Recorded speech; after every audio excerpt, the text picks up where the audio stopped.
झेप मराठी, आरसा महाराष्ट्राचा.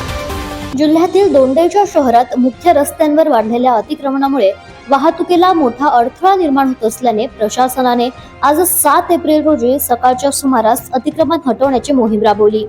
शहरातील प्रमुख राजपथ रस्त्यावर नवीन भाजी मार्केट पासून ते बस स्थानकापर्यंत रस्त्यावर आलेल्या छोट्या मोठ्या टपऱ्या, नाश्त्याच्या लॉऱ्या आणि पत्र्याचे शेड जेसीबीच्या सहाय्याने हटवण्यात आले. यासोबतच एकता चौकात दुकानाबाहेर वाढवलेले पत्र्याचे शेड्स, हातगाड्या, फलक, पोस्टर्स, बॅनर्स यांच्यावरही कारवाई करण्यात आली.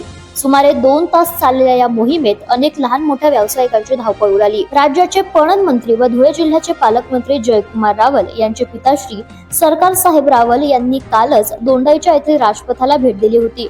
त्यावेळी त्यांनी व्यापाऱ्यांना एकाच ठिकाणी व्यवस्थित बसवण्याची गरज व्यक्त करीत राजपथावरील अतिक्रमण हटवण्याचे निर्देश दिले होते.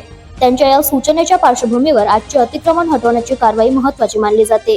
या कारवाईच्या वेळी मुख्याधिकारी देवेंद्र परदेशी, पोलीस निरीक्षक दिनेश सोनवणे, उपनिरीक्षक इम्रान खान यांच्यासह पालिकेचे अधिकारी आणि कर्मचारी उपस्थित होते. प्रतिनिधी समाधान ठाकरे, झेप मराठी, दोंडाईच्या. अशाच वेगळ्या आणि ताज्या बातम्यांसाठी पाहत रहा झेप मराठी, आरसा महाराष्ट्राचा. संपादक प्राध्यापक अनिल चव्हाण, धुळे.